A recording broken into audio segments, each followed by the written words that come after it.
ya materi tentang jalan keselamatan, yaitu subtopiknya, subtemanya mengenai kasih karunia dan iman. Ya.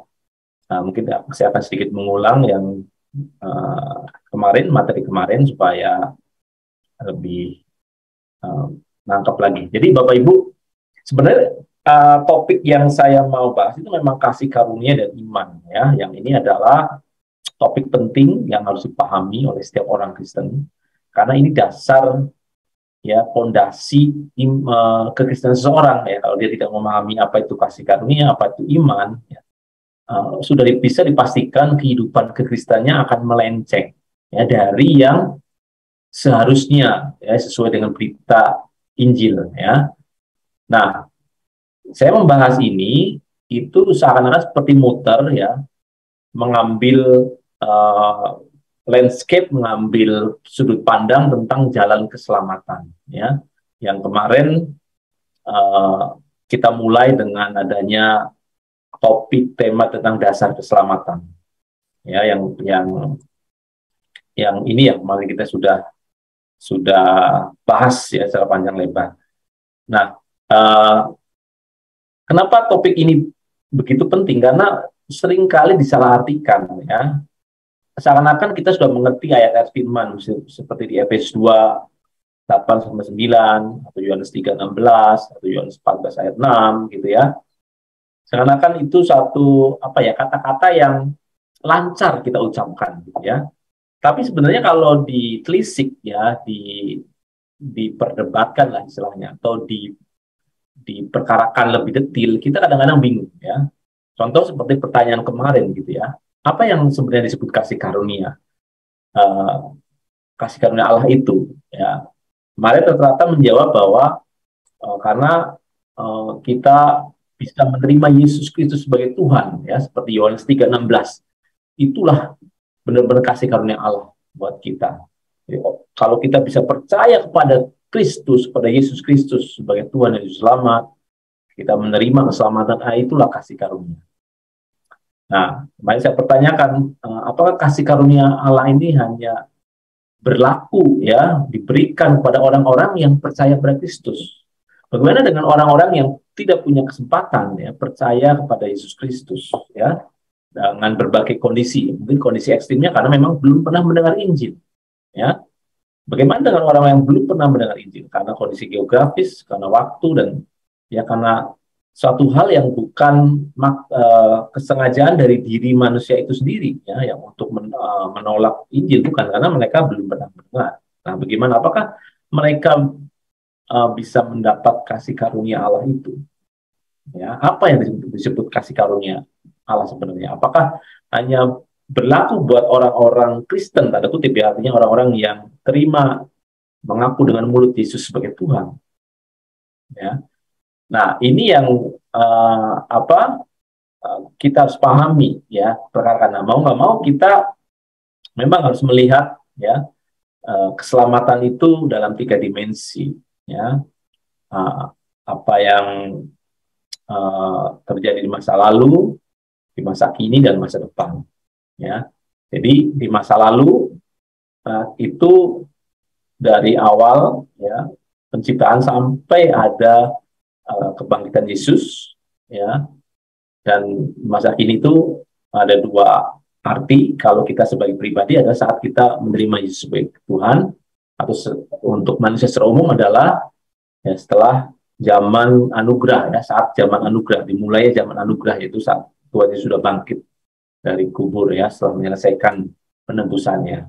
Nah, itulah masa kini. Nah, di masa depan itu bicara nanti segera uh, apa yang akan diterima, yaitu tujuan akhir dari keselamatan, ya. Jadi kalau kita belajar tentang jalan keselamatan dalam kekristenan, saya bisa membagi dalam 3 dimensi atau 3 fase, ya. Fase masa lalu itu bicara tentang bagaimana Allah mengaruniakan, menganugerahkan keselamatan. Masa kini itu bagaimana kita mengerjakan keselamatan. Dan di depan, sedepan kita tahu hasil riset, ya, tujuan akhir dari keselamatan itu sendiri, ya. Nah, jalan keselamatan ini, ya, untuk bisa, salah satu hal yang harus kita pahami adalah tentang tadi kasih karunia dan tentang iman, gitu ya. Kasih karunia Allah dan apa fungsi kedudukan kasih karunia Allah dan apa fungsi kedudukan iman, ya. Nah, kemarin pernah disinggung juga bahwa iman juga ada namanya karunia iman, ya. Kalau iman dipandang sebagai karunia, ya, artinya kalau karunia, nah ini kita bahas karunia, kasih karunia itu seperti apa, ya? Apakah ada perlu respon dari manusia? Ya, kalau misalnya iman itu tidak perlu respon dari manusia, ya, dan iman itu cukup, iman seperti itu, nanti konteks mengerjakan keselamatannya tentu akan sangat berbeda, ya, akan tidak kaya, akan berbeda dengan orang yang berpengertian bahwa iman itu adalah satu respon dari hati kita terhadap keselamatan yang Tuhan berikan.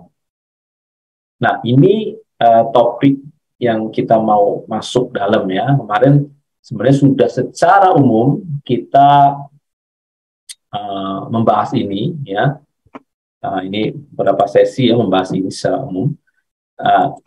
Saya akan coba untuk masuk lebih detail, ya, lebih detail lagi supaya Bapak Ibu tahu persis, ya, gambaran besar dan tahu persis detail-detailnya. Ya, mungkin tidak terlalu detail tapi cukup, ya, detailnya cukup untuk Bapak Ibu bisa mengelaborasikan sebagai bekal, ya, sebagai bekal Bapak Ibu untuk mengeksplor Alkitab secara mandiri. Jadi kadang-kadang ya dulu ya waktu saya belum mengerti konsep secara utuh, ya, tentang jalannya keselamatan di dalam Alkitab, itu membaca Alkitab kadang juga bingung, ya, maksudnya apa. Tapi kalau kita belajar diberi peta besarnya, gitu ya, nanti Bapak Ibu waktu membuka misalnya kitab Galatia atau kitab Ibrani, gitu ya, atau kitab yang lain gitu, itu akan lebih mudah mengerti karena bisa dikonekkan, ya, dihubungkan dengan garis besar tentang rencana keselamatan Allah di dalamnya terkandung di Alkitab. Nah, itu pentingnya, ya, supaya waktu kita membaca Alkitab itu kita nggak terjebak mengartikan secara ayatiah, gitu ya. Satu ayat dipegang saja, ya, dan tidak dihubungkan dengan ayat yang lain, gitu ya. Nah, nanti jadi bisa meleset pengertiannya, ya. Jadi kita memandang satu ayat, mencoba mengartikan, tentu harus dikaitkan dengan seluruh konteks, ya, baik konteks dekat maupun konteks jauh. Konteks dekat itu berarti dengan satu pasalnya, ya, yang dekat dengan satu pasal, yang dekat dengan satu kitab itu, ya. Dan konteks jauh, ya, dengan perjanjian lama atau perjanjian baru dan di seluruh Alkitab. Seharusnya kayak yang disebut kebenaran itu pasti tidak bertentangan, mau dilihat dari konteks apapun, mau dekat jauh, ya, seberapa jauh pun pasti dia akan bertentangan.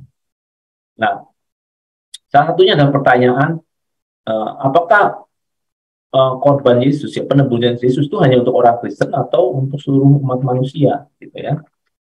Nah, ini juga ternyata menjadi perdebatan yang nggak habis-habisnya, ya, di kalangan teologi, ya, teolog, ya.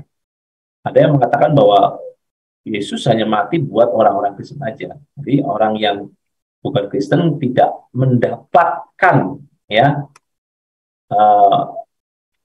buah dari penebusan Yesus Kristus itu. Jadi penebusan dosa itu hanya untuk orang Kristen. Ada yang berpendapat seperti itu, ya. Nah, nanti kalau Bapak Ibu bisa melihat peta besarnya, itu akan lebih mengerti, lebih kuat juga memahaminya, ya, nggak gampang bergeser, ya. Oke. Nah, kemarin kita membahas ini, ya. Nah, ini mungkin nggak perlu saya jelaskan lebih detail lagi. Nah, saya akan masuk ke topik yang di bagian 4 nih, A4 ini, ya, A3, A4 ini. Manusia jatuh dalam dosa sehingga masuk dalam cengkraman kerajaan maut. Ya, nah Bapak Ibu, kita harus paham bahwa di masa lalu ya, sebelum kita lahir, ya, yang orang-orang yang hidup sama sekarang tentu tidak mengalami ini, tapi kita percaya bahwa kejadian ini benar seperti yang dituliskan di Perjanjian Lama, bahwa manusia itu mengalami satu fase apa ya, kehidupan yang tragis ya, di mana manusia jatuh dalam dosa ya. Kenapa? Karena dia melanggar ya, melanggar perintah Tuhan, atau secara figuratif sebenarnya manusia yang diberi pilihan ya, kalau kita lihat di A2 ini, bahwa manusia pertama Adam dan Hawa itu memang punya dinamika kehidupan di Taman Eden ya, seperti menaik tangga untuk menuju kemuliaan Allah ya. Menuju kemuliaan Allah ini adalah sebenarnya satu kondisi ya, standar kesucian manusia yang dikehendaki oleh Allah ya. Jadi bukan manusia memiliki kemuliaan yang alami, tidak mungkin ya. Bukan itu maksudnya. Ya tidak, pasti manusia sebagai ciptaan tidak mungkin sama kemuliaannya dengan Allah yang pencipta. Tapi maksudnya sejak awal memang manusia diproyeksikan untuk mendapatkan kemuliaan Allah, artinya mencapai standar kesucian yang Allah tetapkan manusia miliki. Karena dengan standar kesucian ini, kalau manusia bisa mencapai standar ini, maka manusia akan bisa berinteraksi secara penuh dengan Allah yang memang Allah kehendaki. Dan itu Allah rancangkan ya, manusia mencapai level itu dengan melibatkan kehendak bebas manusia. Jadi tidak disetting oleh Allah, ya, tidak dibuat oleh Allah, tapi ada peran manusia. Ya, komponen dalam diri manusia itu ada perannya. Karena itulah manusia diciptakan segambar dan serupa. Kalau manusia ya disetting, ya perlu disetting oleh Allah, ya manusia tidak perlu diberi ya kondisi segambar serupa, tidak perlu diberi pikiran, perasaan, kehendak, gitu ya. Mungkin pikiran aja kehendak apa yang terbatas atau tidak punya kehendak bebas. Ya seperti binatang, dia tidak punya kehendak bebas, Pak. Tentu tuntutan Allah pada binatang berbeda sekali dengan tuntutan Allah pada manusia. Ya, jadi Adam diproyeksikan ya naik tangga demi tangga kedewasaan rohaninya sampai titik kemuliaan Allah ini. Tapi sayangnya sebelum mencapai itu Adam sudah jatuh dalam dosa. Ya, nah, jadi kita lihat bahwa dinamika di Taman Eden itu manusia juga nggak mulus gitu ya, nggak mulus-mulus gitu untuk mencapai standar kesucian itu. Ada godaan, ada pengaruh, ada oknum lain yang mempengaruhi, menarik manusia untuk jatuh, ya, untuk tidak mencapai itu. Nah, Bapak Ibu, apa akibat ya manusia itu melanggar, ya manusia jatuh dalam dosa? Artinya sebenarnya kalau saya pahami peristiwa di Taman Eden di mana Adam dan Hawa itu memakan buah dari pohon pengetahuan yang baik dan jahat, itu bukan peristiwa secara harafiah sekali kejadian ya, tapi sebenarnya bisa dimaknai bahwa Adam dan Hawa di Taman Eden itu diberi dua pilihan. Apa pilihannya? Pilihan untuk dia mengkonsumsi ya buah kebenaran dari pohon kehidupan, yaitu Allah sendiri, atau manusia berusaha memilih kebenaran, buah kebenaran yang berasal dari oknum lain, ya, atau bukan berasal dari Allah. Ya, jadi memang faktanya saat itu ada sebuah sumber kebenaran seakan-akan ya, walaupun sebenarnya kebenaran satu, tapi seakan-akan ada dua referensi tentang kebenaran yang bisa dituju oleh Adam dan Hawa, ya, berasal dari pohon kehidupan atau dari pohon pengetahuan yang baik dan jahat. Tentu saja ya, Allah menghendaki manusia tahu juga baik dan jahat, bukan berarti manusia tidak boleh ya tahu baik dan jahat ya. Manusia pasti diproyeksikan Tuhan untuk tahu baik dan jahat, tapi dari sudut pandang Allah. Dan bukan cuma baik dan jahat, manusia juga nggak hanya diproyeksikan sekedar baik, tapi juga harus pada kondisi yang sempurna ya, baik dan menuju sempurna ya. Kalau dalam bahasa bisnisnya ya, tidak cukup baik ya, harus ada perjalanan good to great ya, makanya ada buku good to great ya. Bahkan manusia sendiri bisa melihat bahwa membuat company itu nggak cukup baik, harus great ya, agung ya. Atau dalam konteks iman, konteks ini adalah sempurna ya, nggak cukup baik dan sempurna. Nah sebenarnya yang mau diberikan Allah ya lewat pohon kehidupan itu adalah kesempurnaan itu ya. Tapi manusia tertipu ya, tertipu oleh bujukan godaan iblis bahwa sebenarnya dikatakan iblis ya, bahwa sebenarnya Allah tidak mau kamu tahu baik dan jahat ya, karena kalau kamu makan makanya kamu dilarang kan makan ini ya, karena kamu nggak boleh baik dan jahat, tidak boleh tahu baik dan jahat. Nah ini yang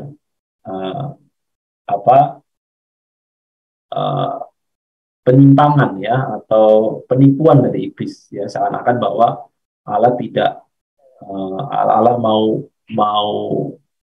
kalau istilahnya mengontrol manusia atau mengungkung manusia ya. Nah sesungguhnya Allah mau lebih dari itu ya, tapi Allah juga mau itu lewat proses. Jadi manusia harus tekun proses itu. Nah tapi sayangnya saat manusia jatuh dalam dosa Bapak Ibu, nah seperti di gambar A4 ini ya, sesuai dengan ya tatanan Allah bahwa kalau manusia jatuh dalam dosa, upahnya adalah maut, kebinasaan kekal. Ya ini kenapa kok seperti itu, cuma makan buah aja terus maut kekal ya? Ya itu tatanan Allah seperti itu, bahwa ada konsekuensi dari perbuatan yang menyimpang ya, yang tidak sesuai dengan Allah, itu ada konsekuensinya. Dan tentu saja ini kalau diartikan figuratif bukan hanya tindakan sekali saja ya, tapi pasti ini kumulatif dari tindakan Adam dan Hawa yang akhirnya lebih memilih ya untuk mengkonsumsi kebenaran yang bukan berasal dari Allah. Akhirnya dia benar-benar menyimpang. Dan penyimpangan ini Bapak Ibu ternyata menjalar ke semua manusia ya. Ya itu mungkin yang bisa disebut dosa keturunan, artinya maut ini diturunkan. Jadi manusia berikutnya dari keturunan Adam juga akan mengalami maut ya. Karena itu juga yang difirmankan Tuhan bahwa kalau orang memakan buah pengetahuan baik dan jahat ini ya, pasti akan mati ya, mati. Nah ini juga yang dialami manusia. Artinya apa? Saat kejadian ini ya, jatuh dalam dosa, semua manusia itu tidak punya pilihan lain ya, dia meluncur otomatis ke kebinasaan kekal, ke maut ya. Jadi seakan-akan dia, dan memang benar, manusia itu ada dalam cengkeraman ya kerajaan maut, ada dalam perhambaan ya, masuk ke rangkeng, masuk penjara ya, penjara dosa ya, tidak bisa lepas ya, karena ya untuk bisa lepas itu harus ada yang membayar, Nah manusia tidak bisa membayar, karena kalau membayar dia harus membayar nyawanya ya, sama dengan mati ya. Nah jadi Bapak Ibu ya, pada kondisi ini kehendak bebas manusia seakan-akan tidak berdaya. Artinya gini, walaupun manusia punya kesadaran, pasti di zaman itu ya, zaman setelah adanya Hawa sampai sebelum penebusan Kristus, pasti ada orang-orang yang mau berbuat benar baik gitu ya. Tapi bagaimanapun mereka berbuat baik dan benar, itu tidak bisa menghilangkan konsekuensi adanya dosa. Ya, perbuatan baik apapun tidak bisa menghindarkan manusia terhadap kebinasaan kekal. Ya. Nah, inilah masalah pelik yang apa ya, luar biasa, yang sangat fatal ini, itu yang akan diselesaikan oleh Allah, ya, diselesaikan oleh Allah. Ya, makanya kalau saya perhatikan Bapak Ibu, ya, eh, kisah di Perjanjian Lama itu penuh adalah suatu kisah persiapan penyelamatan Allah, ya, untuk manusia itu secara total, gitu ya. Dalam kisah-kisah ini, yang mulai dari kisah Nuh, Abraham, Ishak, Yakub, Ishak bangsa Israel, sampai akhirnya di Perjanjian Baru, bagaimana karya Yesus, ya, itu mengisahkan benar-benar Allah itu mempersiapkan segala sesuatunya, ya. Bahkan gambaran penyelamatan manusia itu juga uh, ada kisah-kisah yang mirip yang bisa kita belajar, ya. Kisah Nuh, penyelamatan dari air bah, ya, penyelamatan Israel dari bangsa Mesir untuk menuju Kanaan, itu juga punya kemiripan apa yang kita alami, penyelamatan kita dari dosa untuk menuju kerajaan surga, ya. Nah, dari sini Bapak Ibu, ya, kita harus mengerti bahwa uh, tujuan utama memang, ya, tujuan utama dari seluruh Alkitab itu memang penyelamatan manusia sebenarnya. Kenapa? Karena Allah punya rancangan dari semula, ya, satu umat pilihan yang kudus, tidak bercacat celah, untuk dia bisa berinteraksi penuh. Itu dari sejak dulu sampai sekarang dan sampai yang akan datang tidak berubah. Itu tujuan utama Allah, mempersiapkan satu umat, satu bangsa terpilih di Mamat Rajani yang kudus, ya, yang layak untuk berinteraksi secara penuh dengan Dia sebagai Allah pencipta. Nah, pertanyaan sekarang adalah, ya, kita tahu bahwa untuk menyelesaikan masalah ini perlu namanya penebusan dosa, ya. Jadi secara umum kita juga tahu anugerah keselamatan adalah lewat Yesus Kristus. Nah, kembali ke pertanyaan sebelumnya, anugerah keselamatan, kasih karunia yang berupa penebusan Yesus di kayu salib, ya. Seperti Yohanes 3:16, bahwa karena begitu besar kasih Allah akan dunia, maka dia mengaruniakan Allah anak yang tunggal. Nah, anak yang tunggal ini dikaruniakan untuk siapa? Kematian Yesus untuk siapa? Ya. Nah, sebelum kita masuk, ya, kita akan membahas lebih detail, ya, tentang apa yang dimaksud kasih karunia, ya. Kasih karunia atau anugerah itu maksudnya apa? Ya, supaya nanti kita punya persepsi yang sama, ya. Ini saya lompatin dulu, kita masuk slide berikutnya, Bapak Ibu, ya. Kasih karunia atau anugerah keselamatan, ya. Pengertian kasih karunia secara teks Alkitab, ya, dalam bahasa Ibrani itu ken, ya, dalam bahasa Yunani charis, ya. Itu punya beberapa pengertian sebenarnya, ya. Pengertian pertama, kasih karunia itu berarti apa? Suatu pemberian yang sangat bernilai dan dibutuhkan, ya. Jadi kalau tidak bernilai dan tidak dibutuhkan, itu namanya bukan kasih karunia. Jadi harus sangat bernilai dan sangat dibutuhkan, ya. Nah, dalam konteks keselamatan apa? Apa yang bernilai dibutuhkan? Yaitu keselamatan, ya. Keselamatan terhindar dari kebinasaan kekal yang ini, ya. Ini sangat bernilai dan sangat dibutuhkan, mutlak dibutuhkan, gitu. Kalau enggak, manusia binasa. Oke. Nah, pengertian kedua apa, Bapak Ibu? Kasih karunia berarti suatu pemberian yang diberikan dari pihak yang lebih tinggi derajatnya atau statusnya kepada pihak yang lebih rendah. Jadi kasih karunia itu punya makna pemberian loh. Jadi apa?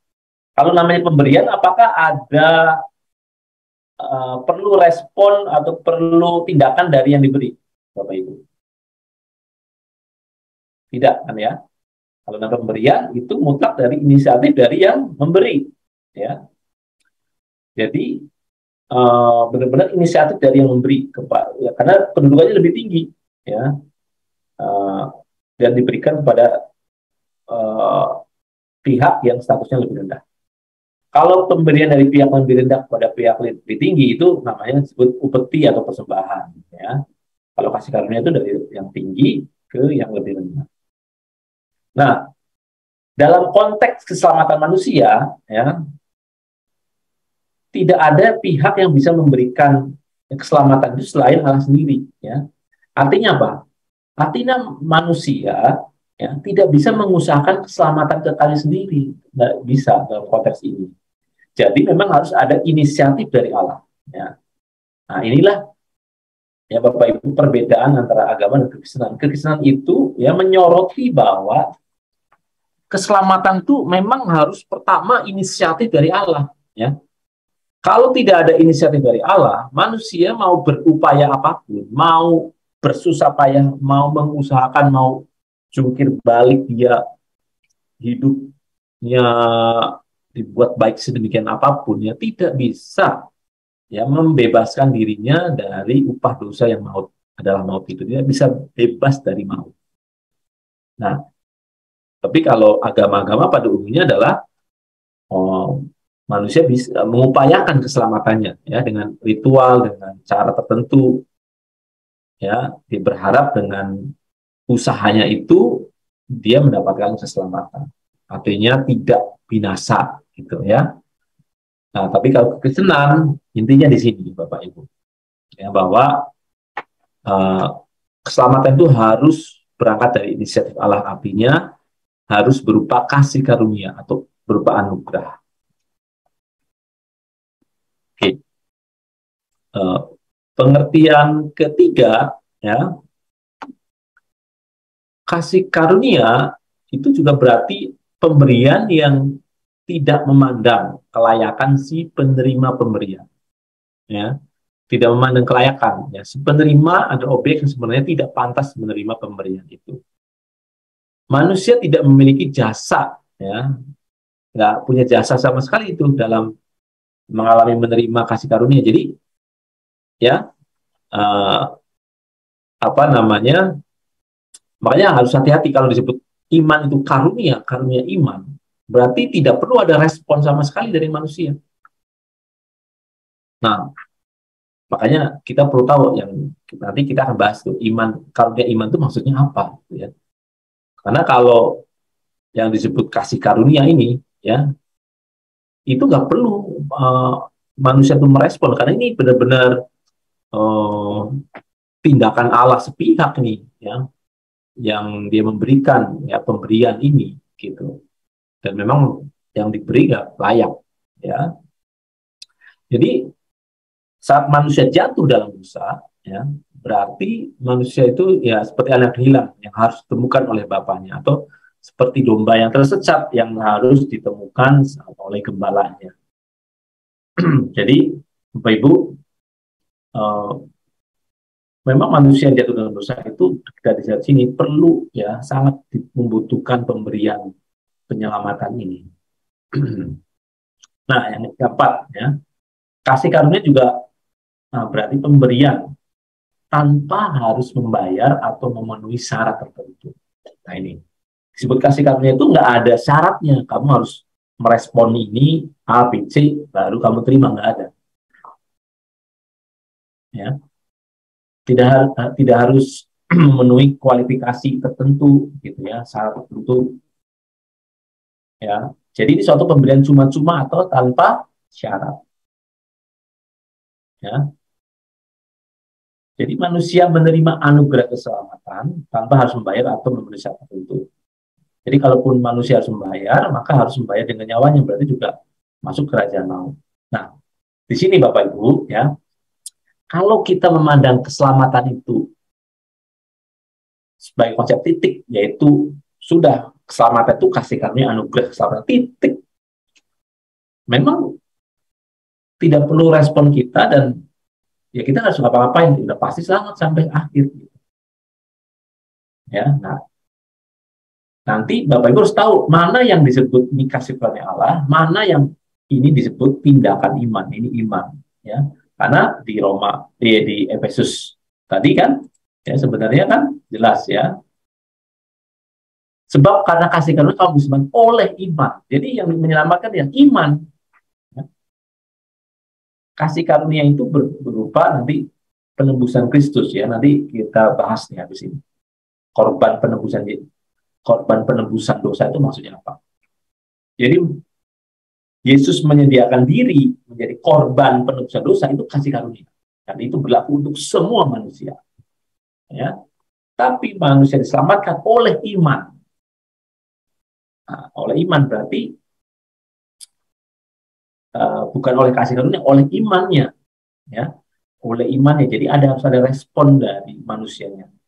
Nah, makanya ya kita harus hati-hati dengan ayat yang mengatakan bahwa ada karunia iman. Nah, ini juga kita akan bahas nih yang disebut karunia iman itu yang mana. Ya, karena kalau karunia iman itu pengertiannya kasih karunia, wah berarti ya udah kalau iman aja diberi Tuhan ya kita suka-suka Tuhan lah, kita nggak usah ngapa-ngapain lah, nggak usah mengusahakan lah. Ya nanti nunggu Tuhan memberikan iman, ya diberikan kita nunggu iman, ya kalau Tuhan beri ya kita selamat sampai tujuan, kalau Tuhan nggak beri ya udah nasib kita gitu. Apakah seperti itu? Ya, nah ini Bapak Ibu harus bisa cukup jeli nih di sini ya, karena sepintas kalau ngomong ayat ini tuh seakan-akan clear ya, tapi sebenarnya nggak clear ya. Seakan-akan udah tahu, tapi sebenarnya masih ada sedikit kebingungan di situ. Oke. Nah ini pengertian kasih karunia ya. Oke, sebelum lanjut ada yang bertanya dulu nggak? Nah, ini karena ini cukup padat ya materinya ya. Nah kasih karunia ini ada yang mau ditanyakan?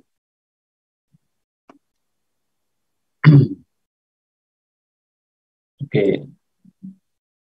kalau enggak di kolom chat aja ya, silakan ya. Oke, saya lanjut. Nah,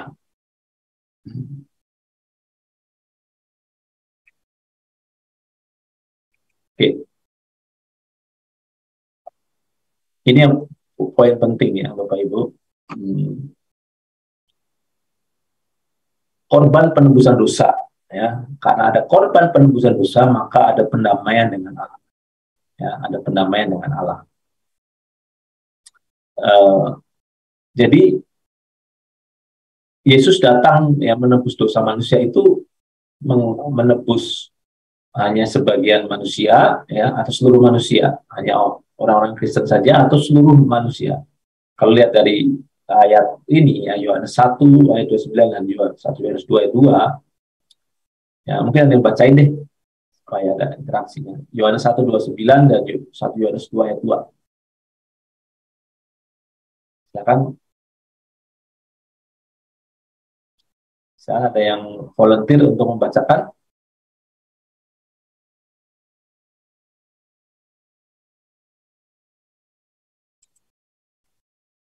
Ada yang membacakan? Winnie baca. Yohanes 1 ayat 29. Pada keesokan harinya, Yohanes melihat Yesus datang kepadanya dan ia berkata, "Lihatlah anak domba Allah yang menghapus dosa dunia." 1 Yohanes pasal 2 ayat 2. Dan ini adalah pendamaian untuk segala dosa kita dan bukan untuk dosa kita saja, tetapi juga untuk dosa seluruh dunia. Jadi jelas ya Bapak Ibu bahwa Yesus datang itu menghapus dosa siapa? Dosa orang Kristen saja atau dosa seluruh dunia? Ini dosa siapa? Dosa sebagian manusia atau seluruh dosa seluruh dunia? Seluruh dunia. Seluruh dunia. Dosa seluruh dunia ya. Ini jelas. Jadi ya kasih karunia Allah berupa ya penebusan dalam Kristus Yesus itu untuk seluruh manusia gitu ya, untuk seluruh manusia. Nah, yang menarik di Roma 5 ayat 10 sebenarnya. Ya, saya bacain ya.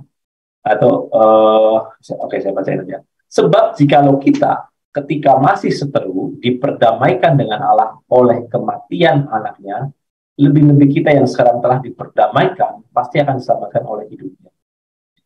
Ingat, ketika masih seteru, kita sudah diperdamaikan oleh Allah. Apa maksudnya seteru ini? Ya.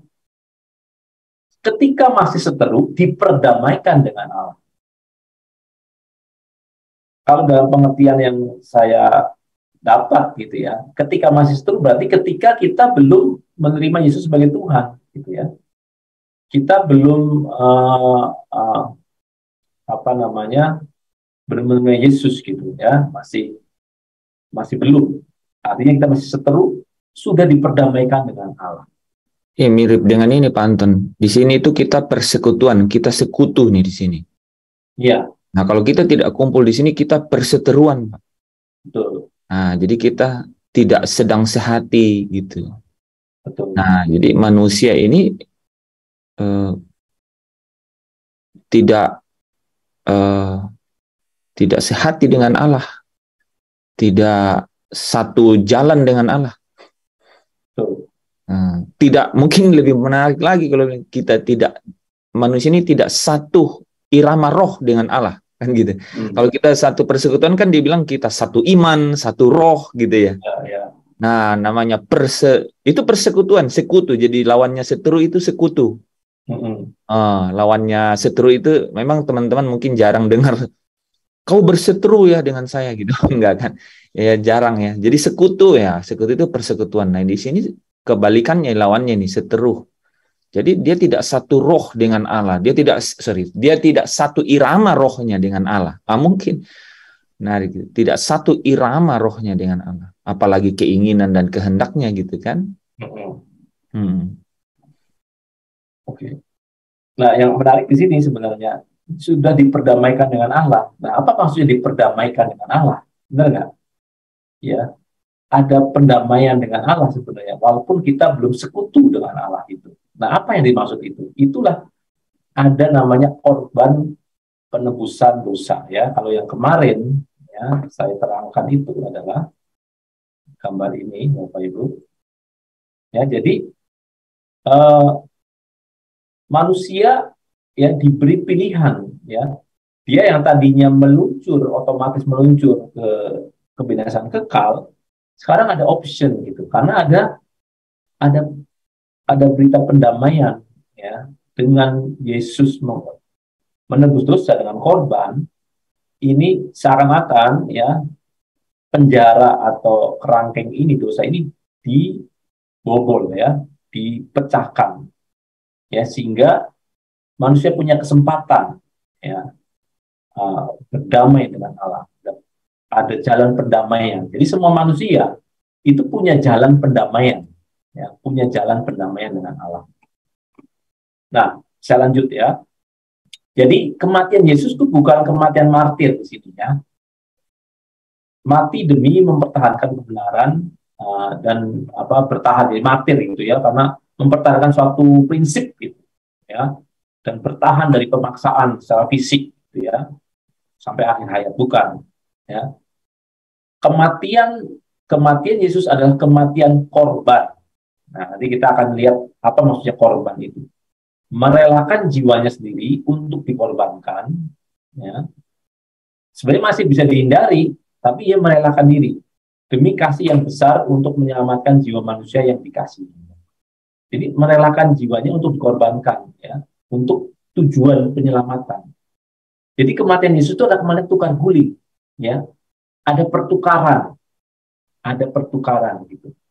Kalau martir tidak ya, kalau martir itu karena mempertahankan prinsip gitu. Dianiaya sampai mati dia tetap bertahan.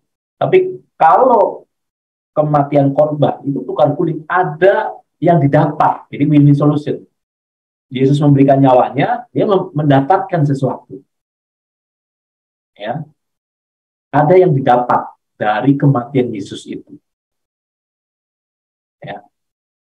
Nah, eh, kalau kita lihat Ibu dalam bahasa eh, aslinya ya, kata korban itu diserap dari bahasa Arab. Jadi pengertian korban penebusan dosa harus dibedakan dengan konsep tumbal dalam upacara-upacara agama kafir, dan bukan terjemahan. Jadi bukan ini artinya victim atau casualty ya, bukan dalam istilah seperti korban banjir, korban kecelakaan, korban pemerkosaan dan sebagainya, bukan ya. Atau tumbal, arti tumbal. Korban di sini ya dalam bahasa Ibrani itu korban berasal dari kata kerja haraf. Ya, makna haraf itu datang mendekat, datang mendekat. Jadi pengertiannya adalah membawa sesuatu dekat dan mempersembahkannya kepada Allah. Ya, jadi dengan adanya korban, seseorang berusaha secara aktif untuk mendekatkan diri dengan Allah, atau secara pasif ia dibawa mendekat kembali kepada Allah. Ingat Bapak Ibu, ya waktu di kitab Kejadian, waktu Adam dan Hawa berdosa dan Adam dan Hawa mendengar langkah Allah, mereka bersembunyi dan Allah berkata, "Hai Adam, di manakah engkau?" Benar nggak? Ya, Allah bertanya, "Di manakah engkau?" Apakah benar maksudnya Allah tuh sama sekali dia tahu di mana Adam? Ya, padahal kan Allah Maha tahu, tidak mungkin dia tidak tahu posisinya Adam di mana. Nah, arti di sini adalah bahwa saat manusia jatuh dalam dosa, itu ada keterpisahan, ada jarak, sehingga manusia tidak bisa mendekat lagi ya, dengan Allah. Dan Allah juga tidak bisa mendekat kepada manusia. Tidak bisa mendekat. Jadi ada jarak. Dosa itu menyebabkan jarak. Ya, ada jarak yang sehingga ya itu seperti seteru yang Allah dan manusia itu jadi tidak bisa bersekutu, ada jarak yang memisahkan. Nah, jadi kalau disebut korban, Yesus adalah korban dosa, itu adalah harga yang harus dibayar supaya Allah dan manusia itu bisa mendekat, ya, bisa mendekat. Nah ini luar biasa karena artinya memang seperti itu, ya, seperti konsepnya korban itu sebenarnya konsep pendamaian dengan Allah. Ya. Dalam konteks penebusan dosa. Jadi fungsi utama korban dalam budaya bangsa Israel adalah untuk penebusan dosa. Ya, penebusan dosa. Jadi kitab Imamat ya mencatat secara terperinci aturan-aturan korban sebagai sarana penebusan. Jadi maknanya adalah diberikannya suatu tebusan yang setimpal, ya, setimpal untuk mengganti hidup seorang yang seharusnya menerima hukuman atau kesalahan yang dilakukan. Jadi ada tebusan, ada apa ya, tukar guling tadi gitu ya, dia orang mempersembahkan sesuatu, dia akan mendapat sesuatu. Jadi Tuhan Yesus berkorban supaya itulah harga untuk mendekatkan, ya, punya Allah itu bisa mendekat, ya, manusia juga bisa mendekat dengan Allah, tapi tidak otomatis mendekat ya, tapi possibility-nya, kemungkinannya untuk bisa mendekatkan jarak, ya, yang tadinya jarak itu sangat memisahkan yang tidak terhampiri bisa dihampiri, gitu ya. Ya, jarak itu ya artinya bisa menciptakan sekat atau ya apa penghalang, gitu ya. Seperti ini gambar yang biasa kita lihat, gitu ya, di sini. Ya, seperti ada jurang, gitu ya. Ini manusia berdoa, berusaha, ini Allah Maha Suci. Nah, ini ada jarak. Nah, harga mendekat inilah ini korban. Ya. Nah, tapi kadang mengartikan ini kebablasan, jadi otomatis akan langsung dekat dengan Allah, bisa langsung bersekutu. Nah, ini yang meleset. Gitu. Ya, bahkan ini kan Pak Anton, jadi korban ini tuh dia mengambil tempatnya. Jadi manusia nggak ada yang layak untuk mengambil tempat itu. Jadi tadi yang tukar guling atau substitute Betul, itu sebenarnya dia ambil tempat itu, dia yang ada di situ. betul. Makanya akhirnya dia dibilang yang sulung gitu. Iya, Nah, makanya ya inilah dari sini menarik ya Pak Anton. Jadi akhirnya benar-benar yang bisa layak di depan Allah Bapa itu adalah saudara-saudaranya Yesus. betul. Karena hanya cara ini gitu, Yesus ambil tempat itu dan dia yang jadi yang sulung. Nanti nyambung-nyambung juga dengan pokok keselamatan ini. Ya, nanti ke sana ya. Tapi di sini kita bicara konteks bahwa kematian Yesus itu diberikan untuk semua manusia, Pak. Yang ini kadang sering orang meleset bahwa kasih karunia itu diberikan untuk semua manusia. Jadi sebenarnya semua manusia sekarang itu punya apa namanya sudah akibat dosa yang menuju kebinasaan kekal itu sudah disubstitusi sama Yesus sendiri. Tapi bukan berarti bahwa otomatis langsung masuk ke surga atau masuk bisa dekat dengan Allah. Jadi nanti kalaupun manusia ya akhirnya binasa itu karena pilihannya sendiri, karena kehendak bebasnya sendiri. Nah, saya menyoroti di sini ya. Yang sering gambar ini kebablasan adalah jadi kalau udah terima Yesus sebagai Tuhan ya otomatis sudah bisa dekat dengan Allah. Ya, otomatis dekat. Nah, tidak otomatis ya karena yang diberikan Tuhan itulah menanggung tadi ya dia menjadi tukar gulingnya ya akibat dosa yang mau itu dia digantikan oleh Tuhan itu sehingga manusia diberi pilihan artinya manusia akhirnya layak untuk dihakimi. Kalau yang sebelum ada penebusan Kristus ya itu manusia tidak perlu ada penghakiman karena pasti masuk meluncur pada kebinasaan kekal.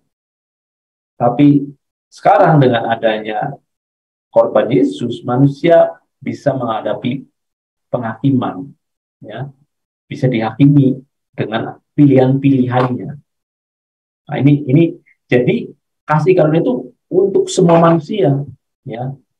Bahwa sekarang sebenarnya sudah ada jalan, ada cara untuk menghindari kebinasaan kekal itu sudah ada caranya. Nah, tinggal respon manusianya gimana? Mau ikut jalan itu atau dia ikut jalannya sendiri, ya.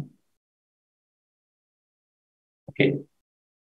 Nah, ini yang apa namanya? Makanya dengan korban penebusan dosa ini, korban Tuhan Yesus di kayu salib, ya, itu ada pendamaian dengan Allah, murka Allah ada yang memadamkan pendamaian yaitu Yesus Kristus, ya, kematian Yesus Kristus itu. Ya, karena itulah makanya ya dalam Kristen itu yang mungkin berbeda dengan agama lain ya tidak bisa misalnya kalau karena memandang ya Allah itu maha kuasa udah manusia berdosa dimaafin aja tinggal dimaafin aja gitu diampuni aja tanpa ada mekanisme itu tidak bisa ya karena itu melanggar integritas Allah ya karena kalau orang terpisah dari Allah ya terpisah itu untuk mendekat ada harganya, ada korbannya, ya. Untuk bisa mendekat ada korbannya, harap, ya. Jadi kalau kita merayakan hari raya korban gitu ya, sebenarnya itu sedang merayakan hari penebusan dosa gitu. Kalau kita lihat konteks asal dari kata korban ini gitu ya. Jadi ini kalau ngomong korban ya ada kurban itu ya sebenarnya sedang bicara pendamaian dengan Allah ya harga yang dibayar untuk berdamai dengan Allah yaitu bicara tentang pengorbanan Yesus di kayu salib itu ya tadi Grace bertanya apakah artinya dengan korban penebusan itu kata tadi sudah dihancurkan sehingga itu menjadi pendamaian dengan Allah jadi gini Grace bahwa dengan korban ini ya murka Allah itu ada yang memuaskan gitu ya Allah itu bisa berdamai jadi possibility-nya ya yang tadinya otomatis meluncur ke kebinasaan kekal, ya, itu bisa di stop, ya. Tapi bukan berarti langsung bisa berdamai secara penuh dengan Allah atau bisa masuk surga, gitu ya. Tergantung dari pilihan-pilihan manusia, ya.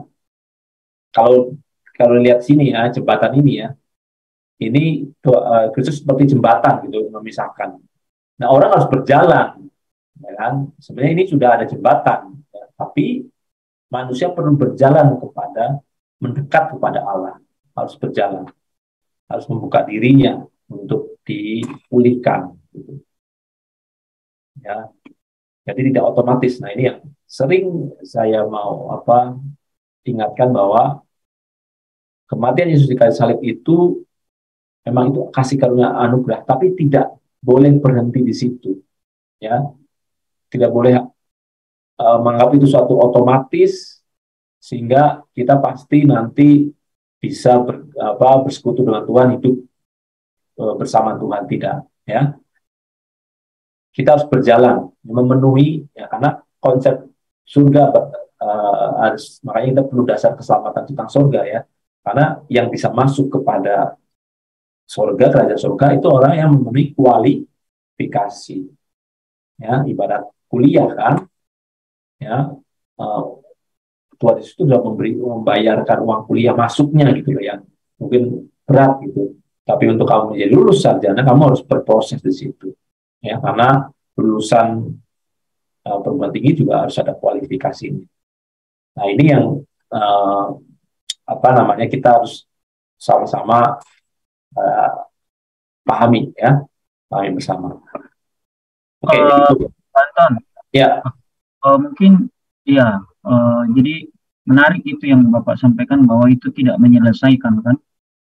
Bahwa itu hanya mendamaikan, Pak, ya. Tidak otomatis bahwa menjamin sampai kepada kekekalan. Itu, Pak, ya? Iya, ya. Maksudnya korban Yesus ini, ya, artinya gini, yang tadinya ada sekat gitu ya, orang tidak bisa mendekat kepada Allah, Yesus sudah membayarnya, sudah tukar guling, ya, sehingga orang bisa mendekat, bisa datang mendekat pada Allah. Tapi apakah otomatis orang itu akhirnya dekat dengan Allah? Kan jadi bergantung dari kehendak bebasnya dia, ya, pilihan-pilihannya dia sendiri. Itu Pak Lepri, ya. Oke, ada yang di Titus 2 ayat 11 sampai 14 itu bisa seperti itu, Pak, ya.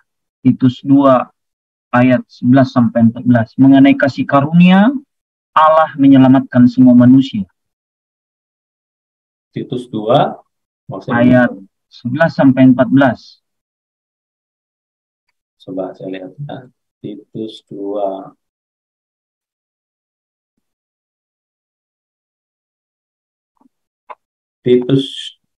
ayat 11 sampai 14.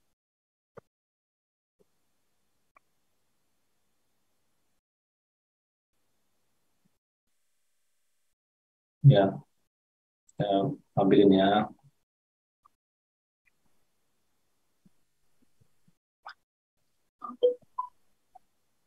Karena kasih karunia Allah yang menyelamatkan seluruh manusia sudah nyata. Ia mendidik kita supaya kita pastikan dan keinginan-keinginan duniawi, dan supaya kita hidup bijaksana, adil, dan beribadah di dalam dunia sekarang ini.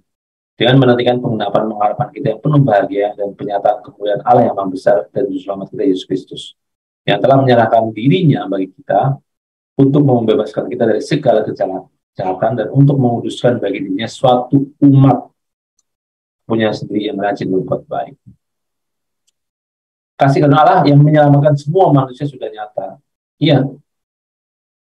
Penebusan Kristus itu sebenarnya satu penyelamatan untuk semua manusia. Yang ayat 12-nya itu yang ia mendidik. Iya kan? Ia mendidik kita supaya kita meninggalkan. Nah, ini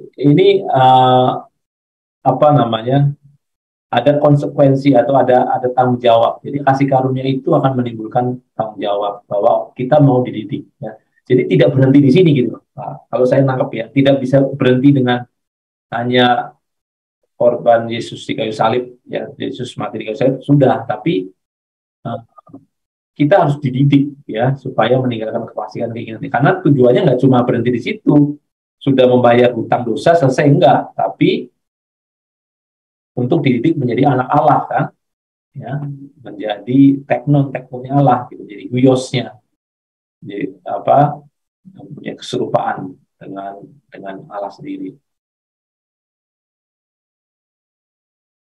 Ya, nah ini sebenarnya jelas nih, karena nanti yang disebut kasih karunia penebusan Kristus itu satu poin, kan masih ada beberapa yang disebut kasih karunia pemberian yang lain. Penebusan Yesus di kayu salib itu benar-benar kasih karunia buat kita. Kemudian Roh Kudus diberikan kepada kita, itu juga ya itu kasih karunia Allah ya, yang menjamin sebagai materai kan, sebagai jaminan kita untuk nanti bisa lulus gitu. Kalau kita ikut mentor Roh Kudus ini. Ya, kemudian juga kita diberikan firman ya, kebenaran, dan juga ada pengharapan Tuhan ya. Jadi Tuhan memberikan fasilitas keselamatan cukup lengkap, sehingga istilahnya kalau kita mau belajar mobil, untuk bisa lihai mobil itu kita sudah dikasih tahu buku manualnya, ada mentor yang ngajarin, kita tinggal taat aja gitu, istilahnya. Ini topiknya juga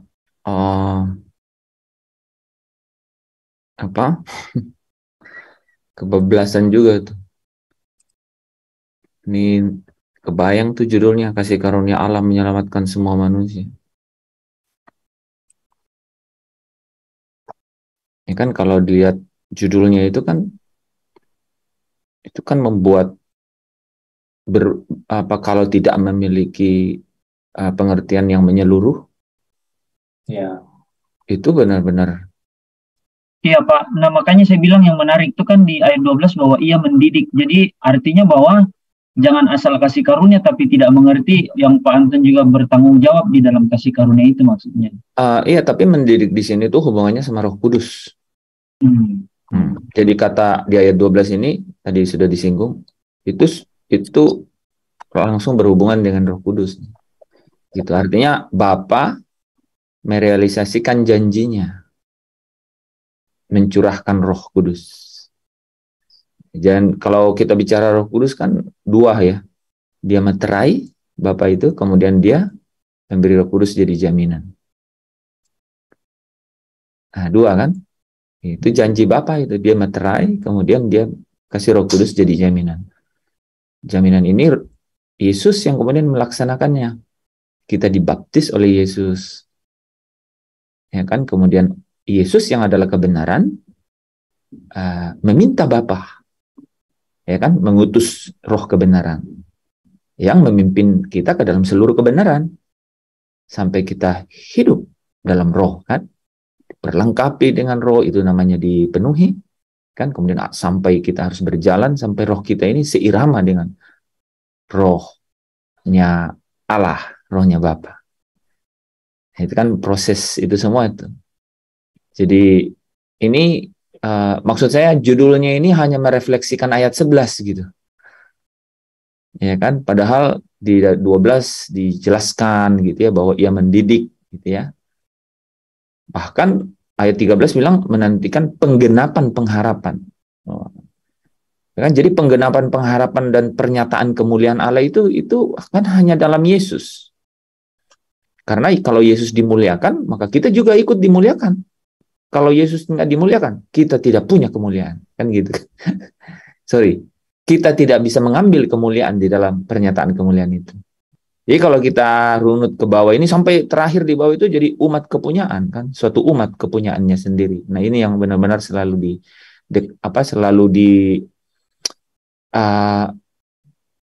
senangi oleh Bapa loh. Sejak dari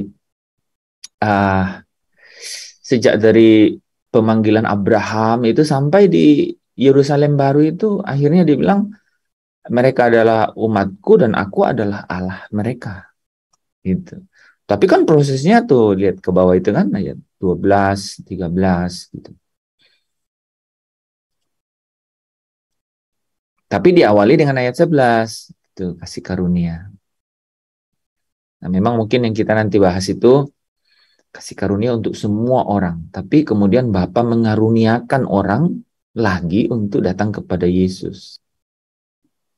Nah, itu mungkin nanti teman-teman bisa lihai melihat itu. Allah mengaruniakan putranya kan untuk menjadi pengganti. Jadi Allah hanya seperti yang dijelaskan tadi, Allah hanya kalau tidak ada Yesus, Allah tidak bisa berdamai. Itu bahkan menarik tadi ya. Ketika kita masih seteru, ketika kita itu masih berlawanan dengan Allah, itu Allah sudah kita itu sudah diperdamaikan melalui korban Yesus. Jadi sebenarnya Yesus yang Allah lihat. Gitu. Nah, kan jadi bisa pertanyaan nih Pak Anton. Terus gimana dong dengan umat yang sebelum Yesus yang nggak ketemu Yesus gitu? Nah, kan kita bisa jawab dengan yang kemarin bahwa Yesus ini adalah sebenarnya menggenapi apa yang Injil yang disampaikan Bapa kepada Abraham. Gitu. Melalui engkau semua bangsa akan diberkati, dan itu artinya Yesus ya, melalui engkau Abraham semua bangsa akan diberkati, dan melalui keturunannya. Nah, keturunannya itu bukan keturunan-keturunannya, artinya banyak orang, tapi Yesus Kristus singular satu.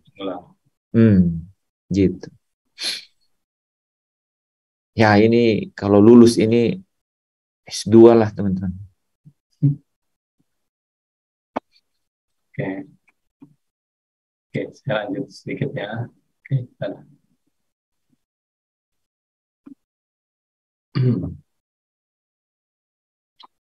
Oke, jadi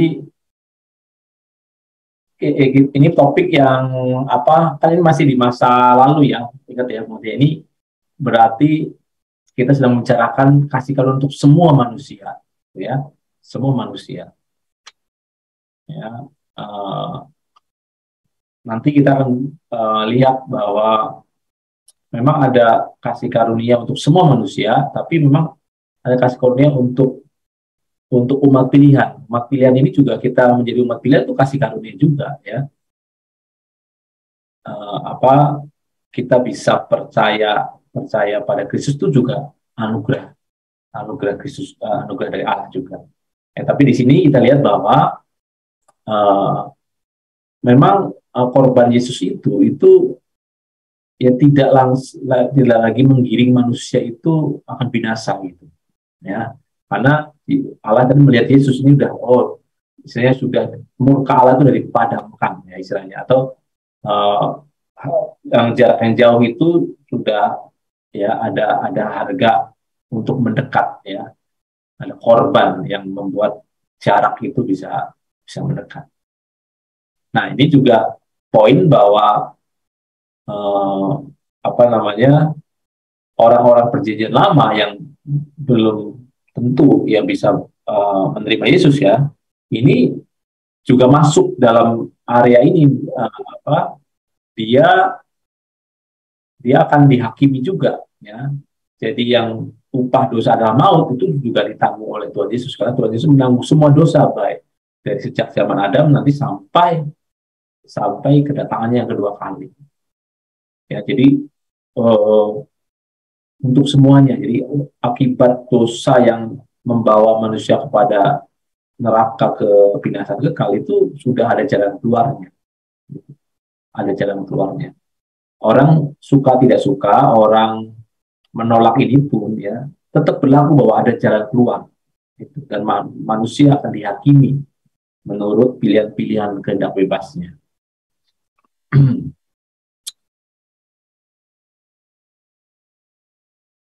Oke,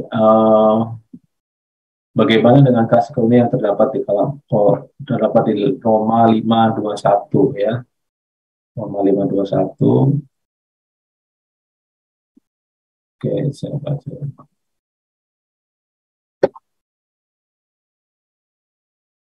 Ini ya, Roma 5:21 ya. Ini mungkin harus dibaca dari ayat apa ya?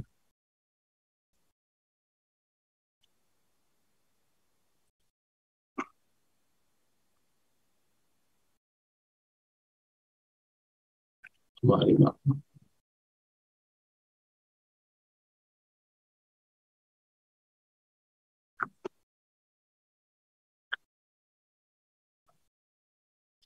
Ini ada dalam Kristus, tetapi yang di ayat 20 ya, tetapi hukum Taurat ditambahkan supaya pelanggaran menjadi semakin banyak, dan di mana dosa pertama banyak, di sana kasih karunia menjadi berlimpah-limpah.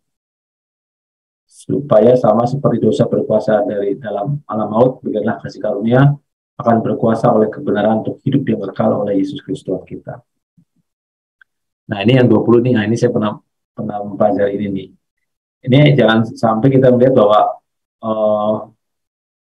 nggak masalah berbuat dosa banyak nih, karena kasih karunia-Nya berlimpah-limpah, ini akan sejalan.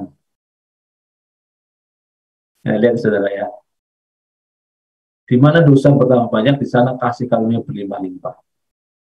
Ya, nah, jangan sampai mengartikan, wah ini nggak masalah dosa, berbuat dosa karena ada kasih karunia. Supaya sama seperti dosa berkuasa dalam alam maut, demikianlah kasih karunia akan berkuasa oleh kebenaran untuk hidup yang kekal oleh Yesus Kristus Tuhan kita. Nah, apa yang dimaksud kasih karunia di sini? Ya, berkuasa oleh kebenaran untuk hidup yang kekal oleh Yesus Kristus Tuhan kita. Nah, Sekali Panton. Ya, Kecil apa? sekali. Kecil sekali. Iya.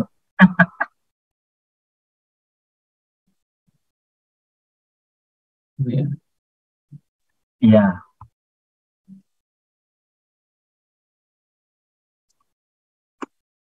Oke, ada yang bisa menjawab nih, apa yang dimaksud kasih karunia di sini? Demikian kasih karunia akan berkuasa oleh kebenaran untuk hidup yang kekal oleh Yesus Kristus Tuhan kita.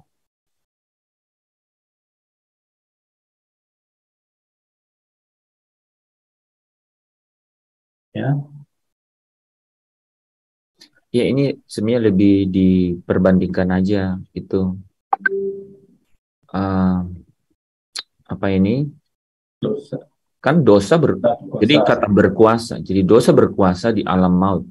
Ya, seperti itu juga kasih karunia ini berkuasa ya oleh Yesus Kristus. Gitu.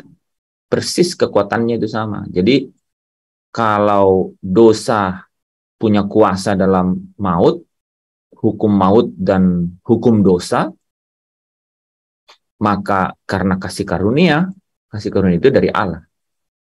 Dia membebaskan orang, dia berkuasa melepaskan orang dari hukum dosa dan hukum maut. Nah, oleh Yesus Kristus, oleh kebenaran dalam Yesus Kristus. Nah, menarik karena dia tidak lupa pakai kata oleh kebenaran di situ, itu menolong kita itu. Artinya kebenaran pusing kita. Gitu. Oh, benar gitu. Jadi saya tertarik oleh kebenaran, puji Tuhan. Nah, kebenaran ini artinya ada satu proses. Ada satu proses di situ. Dan proses itu pasti namanya iman. Ya, jembatan ini naik iman gitu. Gitu. Dan iman ini apa? Dan kebenaran di sini itu bertolak dari iman dan memimpin kepada iman. Wah, saudara harus ingat terus kata-kata itu sampai bisa mengerti ya. Roma 1 ayat 17 ya. Jadi kebenaran yang dimaksud di sini itu aletheia ini itu bertolak dari iman dan memimpin. Kebenaran yang dimaksud di Roma 1:17 itu adalah dikaiosune, artinya hasil dari kebenaran, hasil dari sang kebenaran. Itu menarik tuh ya, hasil dari sang kebenaran. Gitu. Kalau di sini kan dikaiosune nih ya, akan berkuasa oleh kebenaran. Wah, lebih menarik lagi sih sebenarnya. Lebih menarik lagi. Jadi bukan karena pribadi Yesus, tapi orang-orang yang hidup yang hidup benar oleh karena kebenaran itu. Itu artinya Itu yang menarik gitu. Jadi kasih karunia itu berkuasa oleh kebenaran dalam Yesus. Jadi yang mau dikontradiksikan di situ adalah kasih karunia itu berkuasa untuk melepaskan dan membebaskan. Dan sejalan ya dengan penjelasan Pak Anton tadi bahwa Allah jadi berdamai dengan manusia karena korban Yesus. Gitu. Oke, jadi ini perbandingan ya. Kasih karunia ini tadi kita lihat ada dua konteks secara umum untuk seluruh manusia, ya. Penebusan Yesus sebagai korban penebusan Yesus itu punya kuasa untuk menghancurkan hukuman dosa itu, ya. Jadi alam maut sudah tidak berkuasa lagi untuk menarik orang ya secara otomatis. Tapi di aspek kedua, ya, setelah orang mendapat kasih karunia yang pertama, saya bilang pertama ini, ya, dalam korban ini, Allah juga mengaruniakan kan pendidikannya lewat Roh Kudus ya oleh Yesus Kristus, oleh kebenaran Yesus Kristus untuk bisa mencapai hidup kekal. Nah ini juga kalau kita berjalan di sini oleh kebenaran yang kita lakukan dalam perilaku kita, nanti kasihnya perilaku kita oleh karena firman dari Yesus Kristus itu punya kuasa untuk sebenarnya merubah ya, kodrat dosa kepada kodrat ilahi. Sebenarnya ini kalau saya kuasanya merubah kodrat dosa menjadi kodrat ilahi. Punya kuasa di situ. Jadi ini kita bisa berkata amin. Jadi kita tidak ada alasan lagi untuk pesimis bahwa kita bisa menang terhadap kodrat dosa. Pasti bisa menang kalau kita ikut. Ya karena kalau kasih karunia ini ya punya kuasa. Oke, ada pertanyaan berikutnya, bagaimana hubungan antara kasih karunia dengan iman? Nah, itu materi selanjutnya itu ya. belum selesai. Kan judulnya materi kasih karunia dan iman. Nah, ini baru ngomongin kasih karunia supaya teman-teman tahu posisinya gitu ya. Jadi kasih karunia diberikan untuk semua manusia dalam konteks bahwa hukuman dosa yang membawa manusia otomatis masuk ke neraka itu sudah dihentikan, sudah di stop ya oleh korban Yesus. Ya, tapi tidak otomatis semua manusia akhirnya mendapatkan ya kemuliaan bersama Allah, tidak gitu ya. Hanya orang yang akhirnya berjalan ya dalam kasih karunia itu mendapat hubungan dengan Tuhan dan mendapatkan asupan kebenaran yang akan mendapatkan secara penuh ya, kasih karunia itu. Tuh ya, jadi kita sebagai orang Kristen menurut saya ada dua yang kita dapat. Pertama, ya, kita hukum dosa sudah dimentahkan ya, sudah dipatahkan ya. Yang kedua adalah kita dapat kasih karunia karena kita menjadi orang pilihan. Ingat ya, umat pilihan adalah umat yang mendapat kesempatan ini untuk mengenal Yesus, untuk menerima Yesus, untuk belajar dari Yesus. Ini umat pilihan dan tidak semua orang ya kan menjadi umat pilihan. Jadi kita dapat kasih karunia juga menjadi umat pilihan karena itu wewenangnya Allah gitu ya. Tapi bukan berarti orang yang bukan umat pilihan otomatis binasa. Ya, ini yang penting dicatat, tidak otomatis pasti binasa. Gitu. Yang biasanya kita orang Kristen menganggap bahwa kalau udah bukan umat pilihan ya pasti masuk neraka binasa. Ya, nah nanti ada penjelasannya karena apa? Karena ya akibat hukum dosa itu kan sudah ditanggung oleh Allah. Dan manusia ya istilahnya yang membuat manusia ke neraka itu sudah ditanggung oleh pengorbanan Yesus. Nah, nanti tergantung pilihannya, manusia akan memilih untuk jalan bersama Tuhan atau tidak. Ya, jadi menerima yang digambar ini ya, yang gambar ini Nah, yang tidak menerima Yesus itu ada dua kondisi, bisa menolak Allah atau tidak menolak Allah. Nah ini nanti pasti akan masuk ke area sensitif ini ya.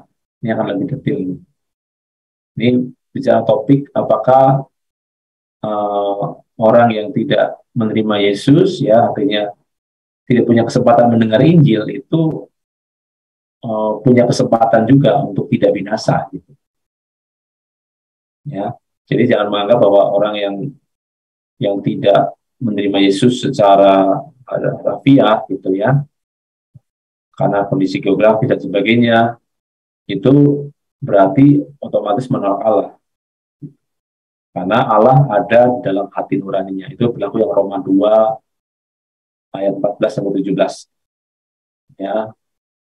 Kalau orang mengikuti hati nuraninya yang dikaruniakan Allah buat dia, berarti dia tidak menolak Allah. Nah, nanti akan lebih detail. Nanti ini penjelasannya oleh Pak Lepri. Penjelasan ini ya. Oke. Oke, saya simpulkan ya. Slide-nya. Jadi ini rangkuman di perjalanan keselamatan di masa lalu ya. Pekerjaan keselamatan sudah diselesaikan oleh Tuhan Yesus 2000 yang lalu. Jadi Yesus berkata di Kolose sudah selesai, artinya apa maksudnya sudah selesai? Tidak dibutuhkan lagi oknum yang menjadi penganjur jalan keselamatan. Jadi tidak ada nama lain selain nama Yesus yang diberikan kepada manusia, yang olehnya manusia bisa memperoleh keselamatan. Ya, dosa artinya kemelesetan, hamartia, manusia tidak menjadi seperti yang Allah rencanakan. Akibat dosa tadi, ya ada jarak, ya, tidak bisa mendekat, terputusnya hubungan Allah dan manusia. Karakter yang rusak di mana manusia tidak bisa mencapai standar kesucian Tuhan, ya sempurna, tidak bisa mencapai sempurna, dan manusia di bawah ancaman hukum maut kekal. Nah, ini yang bisa diselesaikan oleh korban Yesus di kayu salib. Yesus mati untuk semua orang, ya, semua dosa yang pernah dilakukan manusia dipikul, ya, sehingga manusia punya kesempatan tidak binasa dan punya kesempatan bisa dikembalikan kepada rancangan Allah semula. Ya. Nah, yang harus perhatikan Bapak Ibu bahwa penebusan Kristus di kayu salib adalah titik awal. Ya, ini baru titik awal nih, dikembalikannya manusia kepada rancangan Allah yang semula. Jadi ini baru perjalanan awal untuk bisa manusia kembali kepada rancangan semula. Jadi titik fokus atau tujuan kedatangan Tuhan Yesus adalah sebenarnya penyelesaian masalah batinnya, bukan masalah pemenuhan kebutuhan jasmani semata. Nah, Yesus itu bukan juru selamat dunia, tapi juru selamat rohani, ya, kekal. Dia fokusnya ke kekal, bukan menyelamatkan bangsa Israel saat itu di kerajaan di bumi. Ya. Jadi, tapi sayangnya orang-orang yang mengikuti Yesus pada zaman itu, ya, alasan ikut Yesus itu bukan karena melihat tanda atau petunjuk ke arah ini, ya, tapi karena roti, ya, di Yohanes 6, 25-27 ini. Karena ada pemenuhan kebutuhan jasmani. Jadi sebenarnya ya Bapak Ibu, ikut Yesus karena alasan pemenuhan kebutuhan jasmani itu memang dari dulu, ya. Orang dulu juga ikut Yesus karena ini, ya. Sampai sekarang, bahkan orang Kristen pun juga ikut Yesus kadang-kadang memang karena Yesus bisa membuat mukjizat, tidak ada yang mustahil bagi Tuhan, diartikan bahwa Tuhan bisa memenuhi kebutuhan jasmani kita yang kita inginkan. Ya. Nah, perbedaan fokus atau motivasi ini itu menjadi penyebab utama masyarakat Yahudi saat itu menolak Yesus dan akhirnya menyalibkan. Nah, jadi apa yang kita bisa pelajari ya di fase masa lalu ini, Bapak Ibu, bahwa ini adalah titik awal, titik tolak, titik start ya, manusia bisa dikembalikan ke rancangan semula. Dan di titik awal manusia itu bisa dihakimi, ya. Orang yang bukan umat pilihan itu bisa dihakimi dan punya kesempatan untuk tidak binasa, walaupun dia tidak punya kesempatan untuk dikembalikan kepada rancangan semula karena dia bukan umat pilihan. Tapi paling nggak dia tidak punya kesempatan untuk tidak binasa. Nah, ini yang saya sampaikan. Jadi mungkin nanti materinya saya berikan ya untuk bisa diulang. Oke, saya cukupkan sekian, dan kalau ada pertanyaan silakan kembalikan.